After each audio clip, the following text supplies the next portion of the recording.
है ना। बतौर सियासतदान आपका कमेंट चाह रही हूँ, आपका टेक चाह रही हूँ इस पर कि जो उज़ैर जान बलोच वाली बात हुई और फिर उसके बाद हबीब जान बलोच के बयानात सामने आए हैं, क्या समझती हैं आप, जो खुद एक दहशतगर्द है, एक इश्तिहारी है, उसके बयान की इतनी अहमियत होनी चाहिए कि वज़ीर आज़म साहब इस पर इंक्वायरी का आगाज़ करवा दें? देखिए, मुझे तो लगता है कि बयानात की बिल्कुल हैसियत है। जो उन्होंने बयान किया है हबीब जान साहब ने, उससे बहुत क्वेश्चंस रेज़ हुए हैं।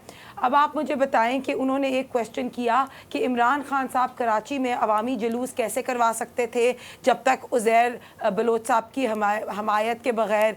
फैसल वाडा साहब और अली जैदी साहब कराची में इतने बड़े बड़े जलसे कैसे करा सकते थे, ये क्वेश्चन ज़रूर रेज़ होती है। फिर दूसरा क्वेश्चन ये है कि अली जैदी साहब पार्लियामेंट में एक अनऑथेंटिक जीआईटी रिपोर्ट लेके आते हैं और उस पर बयान करना शुरू हो जाते हैं। वो अनऑथेंटिक जीआईटी रिपोर्ट उनके पास कहाँ से आई? फिर तीसरा क्वेश्चन है कि आपके पास जीआईटी में सारी बल्दियां या उनकी जो फैक्ट्री है उसके अंदर सारे लोगों की, तो एमक्यूएम तो इनकी अपनी इत्तेहादी है, उनसे क्यों नहीं क्वेश्चन होता? और सबसे पहली बात तो जुल्फ़िकार मिर्ज़ा साहब से इमरान खान साहब को चाहिए था कि उनसे क्वेश्चन करते और उनसे इन्वेस्टिगेट करते ये सब चीज़ें क्या हैं। तो मुझे लगता है कि हबीब जान साहब की बातों में जो उन्होंने किया कहीं ना कहीं तो सच्चाई है, तो ज़रूर इन्वेस्टिगेशन होनी चाहिए। सबसे पहले तो उन्होंने जो इमरान खान साहब पे खुद बातें कर दी कि वो पीटीआई तो जलसा करा ही नहीं सकती कराची में जब तक उनकी हिमायत ना हो, तो ये तो हमारे लिए बड़े क्वेश्चंस इसमें रेज होते हैं। और दूसरी बात एक और चीज़ के इलेक्ट्रिक की बात आती है, रोज़ कराची में इलेक्ट्रिसिटी की बात आती है, तो आरिफ नकवी साहब तो जो खुद हैं इमरान खान साहब के सबसे बड़े सपोर्टर हैं, जब वो पकड़े गए थे, अरेस्ट हुए थे, तो उन्होंने तो रेफरेंसेस में इमरान खान साहब का नाम दिया था। तो इस तरह की चीज़ें बड़ी वो हमने बात की है। या आप जैसे देखें कि अब जो अभी केपीके में जो एक वजीर जो है वो करप्शंस के स्कैंडल में पकड़े गए हैं और वीडियो टेप, उनकी एक वीडियो जो है वो लीक आई है, नॉट वीडियो, उनकी एक ऑडियो लीक आई है जिसपे वो खुद कमीशन मांग रहे हैं। तो ये सारे सवाल इनके लिए रेज होती हैं जो पूरी की पूरी वक्त एहतसाब का नारा लगाते थे, करप्शन का नारा लगाते थे, तो इनकी तो अपनी की पूरी टीम भरी हुई है करप्शन से। तो ये सब बड़े क्वेश्चन रेज होती हैं इनके लिए। ठीक है बहना, आपका और तैमूर साहब की बात का जवाब मैं सदाकत साहब आपसे लूंगी। सर, ब्रेक से पहले मैं ये सवाल आपके लिए छोड़ के गई थी, पर तैमूर साहब ने इसमें मजीद ऐड कर दिया।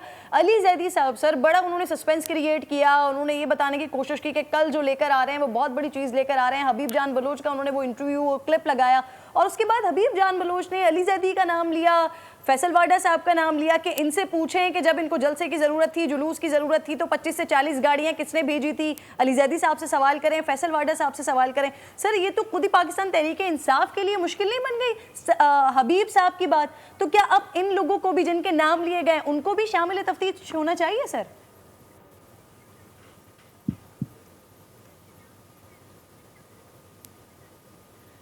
देखिए, पहले तो आपके पीपल्स पार्टी के भाई ने कहा कि ये नए नए लोग कहाँ से आगे। ज़ाहिर है ये तो एक ख़ानदानी सियासत थी। इनका ख्याल है कि बाप के बाद बेटा और बेटे के बाद पोता और पोते के बाद उससे आगे नवासा आना चाहिए, तो ये बात मुनासिब नहीं है। अली जैदी का बड़ा कंट्रीब्यूशन है कि जब 198 लोगों को कत्ल करने वाला आदमी और सिंध में पीपल्स पार्टी की हुकूमत है और वो अली जैदी इस रिपोर्ट को पब्लिक करने के लिए गवर्नमेंट से बार बार अपीलें करते हैं, चीफ सेक्रेटरी के पास जाते हैं, सिंध हाई कोर्ट पे जाते हैं, प्रेशर डालते हैं, और उनके प्रेशर के बाद अब वो जेआईटी सामने आती है तो पता चलता है कि ये उज़ैर बलोच कैसे पुलिस के एसएचओ की ट्रांसफ़र करता था और कैसे हुकूमती सरपरस्ती में और सीएम के ऑफिस के साथ उससे क्या रवाबित थे।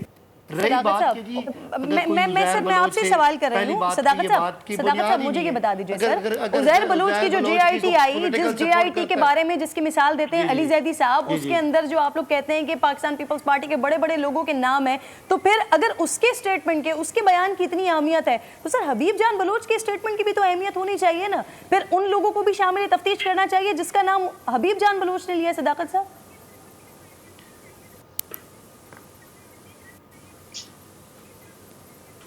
देखें, जो उज़ैर बलोच की हम बात कर रहे हैं उसका बयान मजिस्ट्रेट के सामने है, उसकी जेआईटी जो है वो मुल्क के आला जो इदारे हैं उनके सामने है, और इसीलिए हमारी हुकूमत की या हमारी पार्टी की ये डिमांड है कि ये केस सुप्रीम कोर्ट से मोटो करे और डिसाइड करे कि अगर अली जैदी ने जो रिपोर्ट दी है वो गलत है तो अली जी को सजा मिल जाए, नहीं तो जो हुकूमती सरपरस्ती में जो कुछ कर रहा उसका जवाब मिले।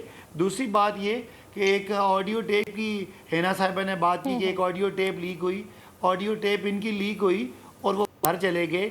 एक वीडियो पकड़ी गई थी राना मशहूद साहब की और वो उनसे पैसे ले में पकड़े गए थे। तो वहाँ तो चूँकि सारा निज़ाम ही करप्ट था इसलिए किसी ने एक्शन नहीं लिया। हमारे हम ये नहीं कहते कि सारे फरिश्ते हैं, लेकिन जो करप्शन करेगा वो सजा पाएगा या घर जाएगा। यहाँ खाली मेरे भाई बात कर रहे थे पीपल्स पार्टी वाले, डॉक्टर आसिम पे 460 अरब का केस है। सॉरी, मुस्लिम तो लीग आमिर नून के कयानी दौर में साहब बना, का हमने क्या नहीं हुआ? बनाया। आमिर कयानी साहब शकील चले मेमन गए से घर। 5 अरब की करप्शन का इल्जाम है, मुस्लिम लीग नून ने बनाया, हमने नहीं बनाया। सर वो दवाओं वाले मामले पर आमिर कियानी का सवाल कर रही हैं। सदाकत साहब, आमिर कयानी साहब चले गए घर। मजीद साहब पे 42 अरब का केस है। मैं उसका जवाब देता हूँ, मैं जवाब देता हूँ, मुझे बोलने पूरा करें। खुर्शीद साहब पे पता नहीं कितने 100 अरब का केस है। ये सारे केस चौधरी निसार के दौर के बने हुए, हमने नहीं बनाए हुए। आमिर कियानी साहब की आपने बात की, उन पे जब एलिगेशन लगे वो राना मशहूद की तरह वजीर थे, उनको वजारत से हटा दिया गया और उनकी इंक्वायरी चल रही है और वो अपने सबूत दे रहे हैं। अगर वो सबूत उनको ना हुए, उनका हाल अगर नवाज शरीफ साहब की तरह हुआ तो हमें कोई एतराज नहीं है। और हिना साहिबा, अगर आमिर कियानी साहब को सजा होती है तो हम गलियों में नहीं रोएंगे मुझे क्यों निकाला, हम मानेंगे ना। आमिर कियानी भाग के लंदन चले जाएंगे, ना आमिर कियानी का पूरा खानदान भागेगा, वो इधर ही रहेंगे, फेस करेंगे। हाँ, सही कह रहे हैं, जैसे जहांगीर तरीन साहब भाग के लंदन चले गए हैं साहब के लिए। ठीक है, आप दोनों ने इस पर रिस्पॉन्ड किया है। तैमूर साहब, सर आप जो बात अब उठ गई है, आप इस पर रिस्पॉन्ड करना चाह रहे हैं? आपकी इजाजत से मैं अगले सेगमेंट की जाने बढ़ूं। तैमूर साहब, करना चाहूंगा कि आप तो हमारे पे केसेस नैब करती जा रही है, नून लीग और पीपल्स पार्टी पे, जो इनके अपने ब्लैक शिप्स हैं, जिनके ऊपर नैब की इंक्वायरीज खुली हुई हैं, उनका क्यों कुछ नहीं हो रहा? आपके बनाए हुए केसेस हैं। आपके नहीं, आपके जो चले छोड़ दे, वो चले, वो पुरानी बात छोड़ देते हैं, आपकी खातिर, आपकी प्यार में वो छोड़ देते हैं। अभी जो आपके शुगर का जो पूरा रिपोर्ट आई हुई है, उस पे क्यों आप अमल नहीं कर रहे? उसको क्यों आपने छोड़ दिए? आपका जो है सो एटीएम चला गया है लंदन घूमने के लिए, दूसरा आपका एटीएम आउट है, इंक्वायरी की रिपोर्ट पे आपने अमल ही नहीं किया। क्यों भाई? खुर्शीद साहब बैठे में जेल, उनके ऊपर तो एक भी चीज आपने प्रूव नहीं की।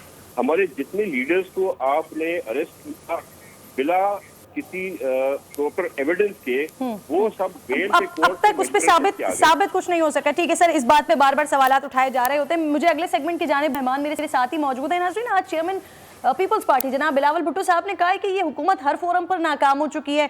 चीनी पर करप्शन, आटे पर करप्शन, हज में करप्शन, पीआईए में करप्शन, सब जगह तो करप्शन ही करप्शन हुई। तो बिलावल ने अपने लोगों को कहा था कि आप जारहाना पॉलिसी अपनानी है और आज खुद बड़े जारहाना मूड में नजर आए। कह रहे हैं इमरान खान का वजीर आजम बने रहना मुल्क के लिए खतरा बन चुका है। एपीसी में मशवरे से इस्लामाबाद पहुंचेंगे और उनको बाहर निकालेंगे। अबराज ग्रुप को इमरान खान का फ्रंटमैन और एटीएम करार दे दिया है। साथ ही कहा कि अगर एनएफसी पर हमला हुआ तो हम सड़कों पर निकलेंगे। मुराद सईद साहब ने बिलावल की बात का जवाब देते हुए कहा है कि पीपल्स पार्टी ने कराची को कचरे का ढेर बनाया हुआ है। शहर में लोगों से घर ज़बरदस्ती छीने गए। जरदारी के घर की बुनियादों में लोगों का खून शामिल है। मजीद कह रहे हैं कि थर के बच्चों के पैसे से जाली अकाउंट्स बनाए गए। वफाकी वजीर बराए इत्तला शिबली फराज साहब कह रहे हैं बिलावल ने खासी गिरी हुई जबान का इस्तेमाल किया है। ऐसी बातें करके उन्होंने अपना ही मजाक बनवाया। दूसरी तरफ नाज़रीन, आज सेनेट में सदारती निज़ाम की गूंज रही है। सेनेटर अजहर अब्बानी साहब कह रहे हैं कि 18वीं तरमीम ने सूबों को हुकूक दिए हैं, किसी की गुलामी नहीं मानेंगे, सदारती निज़ाम किसी भी हालत में मंजूर नहीं है। नून लीग के रहनुमा मुशाहिदुल्लाह खान ने कहा कि सदारती निज़ाम ने मुल्क के टुकड़े किए, किसी को जरूरत नहीं कि 18वीं तरमीम ख़त्म कर सके। मौजूदा हुकूमत ने पीआईए को ज़मीन बोस कर दिया है। सिर्फ एक बयान देकर 33 अरब का नुकसान पहुँचाया है। क्या ऑपोजिशन 18वीं तरमीम और एनएफसी अवार्ड्स पर ओवर रिएक्ट कर रही है? ओवर रिएक्ट तो वैसे फवाद चौधरी साहब भी कर जाते हैं कभी कभी। एक तरफ ईद 31 जुलाई को होगी, इसका ऐलान कर गए, साथ ही फिर से रोयत हिलाल कमेटी को बेफायदा कह गए। उनकी सुई वहीं जाकर क्यों अटकती है? मेहमान मेरे साथ मौजूद जी। तैमूर साहब, आपसे सर बात का आगाज़ करते हैं। जब भी 18वीं तरमीम की बात होती है, एनएफसी अवार्ड की बात होती है, सर तब्दील क्यों नहीं की जा सकती या क्यों नहीं होनी चाहिए? और इतने हार्श जब भी ये बात होती है, इतने हार्श पाकिस्तान पीपल्स पार्टी मुस्लिम लीग न्यून क्यों हो जाती है मामले पर? सर देखिए, दो चीजें हैं। पहली बात तो ये है कि क्या वफाकी हुकूमत या Imran Khan Niazi 18th amendment change कर सकता है? जिसके पास खुद सिंगल मेजॉरिटी हार्डली रह गई है, इनके इत्तेहादी सारे इनको छोड़ गए हैं। जब इनके इत्तेहादी सारे इनको छोड़ गए हैं और छोड़ रहे हैं और छोड़ेंगे, तो you need a 2/3 majority do that. 2 कर नहीं सकते। द ओनली रीजन जिसकी वजह से ये बातें करते रहते हैं, ये अपने गुनाह छुपाने के लिए, अपने फेलियर्स छुपाने के लिए, अपने बुरे कारनामे और करतूत छुपाने के लिए ये 18 अमेंडमेंट को ला के और टॉपिक चेंज कर देते हैं। पहली बात। दूसरी बात, आज अगर आप देखें, मैं मानता हूं कि एक दौर था, हिना साहबा मेरे से ऑफकोर्स एग्री करेंगी, कि जब Punjab was the most leading province इन पाकिस्तान, जब पंजाब में तरक्की हो रही थी, सिंध से आगे था। आज इस हुकूमत में अगर कोई प्रोविंस परफॉर्म कर रहा है तो वो है सिंध का province, whether it is roads, whether it is hospitals, whether it is irrigation schemes, I mean anything you will, it is COVID-19। आप कह रहे हैं सर, आप कह रहे हैं कि शहबाज शरीफ और यहाँ पर कायम अली शाह के दौर, तो कायम अली शाह साहब के दौर में शहबाज शरीफ साहब पंजाब में अच्छा परफॉर्म कर रहे थे, ऐसा ही है सर? हमसे कुछ बेहतर थे, वो हमसे कुछ बेहतर बिल्कुल परफॉर्म कर रहे थे, और हकीकत मानने में कोई ऐसा मसला नहीं है। और आज अगर पूरे पाकिस्तान में कोई परफॉर्म कर रहा है तो सिंध का परफॉर्म कर रहा है प्रोविंस। और आप देख रहे हैं, whether that is COVID-19, whether that is having a live session, virtual session of the assembly, whether it is the health, मतलब आप सबने देख लिया ना। अगर परफॉर्म किया तो सिंध ने परफॉर्म किया। सिंध ने क्यों परफॉर्म किया? सिंध ने इसीलिए परफॉर्म किया क्योंकि 18 अमेंडमेंट के बाद हमारे सूबे को वो सारे पावर्स मिले, वो राइट्स मिले, वो फाइनेंशियल अथॉरिटी मिली, इसके बाद हमने यहाँ पे परफॉर्म करके दिखाया। और आज के दौर में अगर आप वापस देखिए, इन नाअहल करप्ट लोगों को देते हैं, इस नाअहल वफाकी हुकूमत के हवाले कर, तो what do you expect to get in return? जिनने पूरे पाकिस्तान का खाना खराब कर दिए थे। सर, एक और जुमला भी कहा गया है, वो जमहूरियत के लिए खतरे की बात की गई है। तैमूर साहब, मैं आपसे पूछती हूँ आकर, लेकिन सदाकत साहब से पहले जरा ये सदारती निज़ाम वाली बात कर लूँ ना सर। NFC अवार्ड के हवाले से आज पेश किया गया तहरीक में सेनेट में मुसव्वदा नाकाम हो गया। सर, सदारती निज़ाम के लिए फिर आवाज़ें आना शुरू हो गई, आज फिर इस पर बात हो रही है। क्या पाकिस्तान तहरीक इंसाफ कोशा है क्या सर इसके लिए, इस निज़ाम के लिए? सदाकत साहब।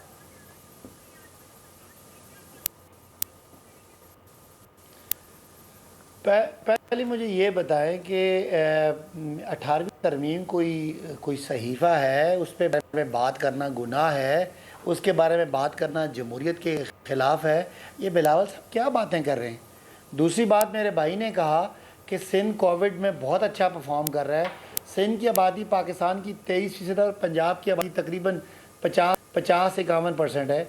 तो अगर सिंध और पंजाब के केसेस पंजाब के डबल हों, फिर ये इनकी बराबर परफॉर्मेंस है। अगर पंजाब के डबल से ज़्यादा हो तो पंजाब पुअर परफॉर्म। इस वक्त कोविड के पंजाब में 87,000 केसेस हैं और सिंध में 1,05,000 केसेस हैं, जो आधी पॉपुलेशन में ज़्यादा केसेस हैं। इसको ये ठीक कह रहे हैं।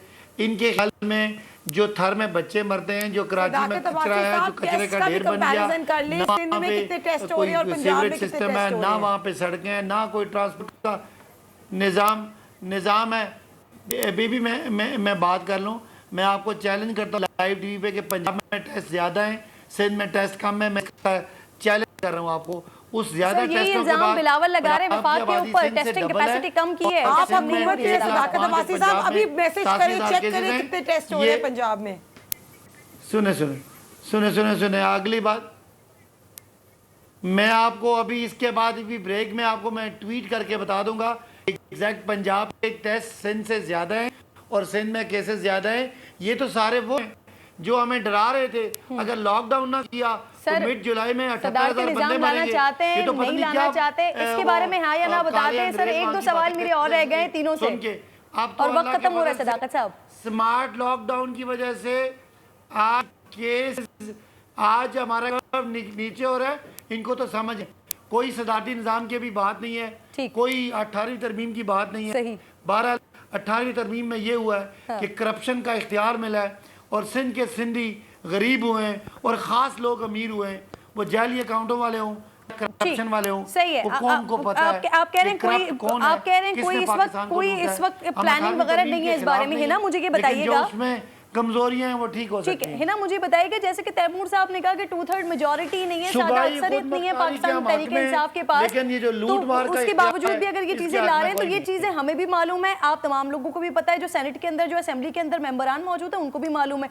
तो फिर सवाल मेरा यही है ना कि फिर आप लोग इतना टॉलरेट क्यों नहीं कर पाते इस मामले को, इतना ज्यादा नाराज क्यों हो जाते हैं, इतने हार्श क्यों हो जाते हैं?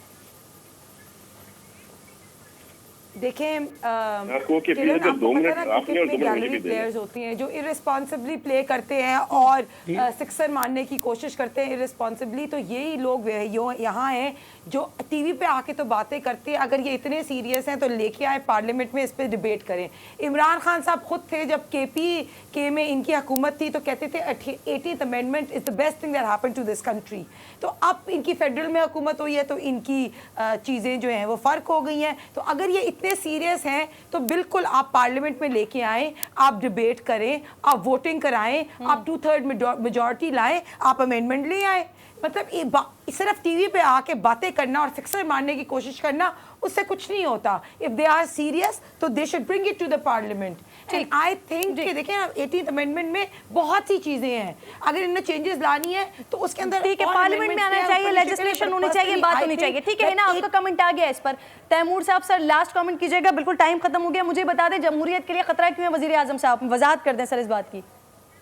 देखिए जी, कोई खतरा कहीं पर भी नहीं है। बात यह है कि असल जो इशू है इनके झूठ और इनके मसलों का है, जो इन्होंने आज तक बातें की हैं। सबसे पहले तो मैं ये दुख से कहूंगा कि जो ये बातें करते हैं झूठी बातें, इनके साथ जो एक और इशू है, ये PM साहब और उनकी कैबिनेट किस तरह के हालात में होते हैं, वो तो वीडियोज आपने भी देखी हुई है, मैंने भी देखी हुई है, हमने शेयर भी की हुई है सोशल मीडिया। तो इनके हालात क्या है और ये बातें क्या करते हैं उसको कंपेयर कर नहीं सकते। रही बात 18 अमेंडमेंट की, मैं आपको पहले ही बताया था, they can not undo it. ये सिर्फ अपने कार्य कारनामे, क्योंकि ये खुद करप्ट है। आज जो सिस्टम बना हुआ है, इनका एक ATM लग गया तो दूसरा ATM आ गया। सॉरी टू इंटरप्ट सर, वक्त खत्म हो गया तैमूर साहब। बहुत बहुत शुक्रिया, आप मेरे साथ मौजूद थे, सदाकत साहब आप साथ मौजूद थे, हिना आपका बेहद शुक्रिया आप साथ मौजूद। सब्सक्राइब करें और बेल दबाएं ताकि कोई खबर रह न जाए।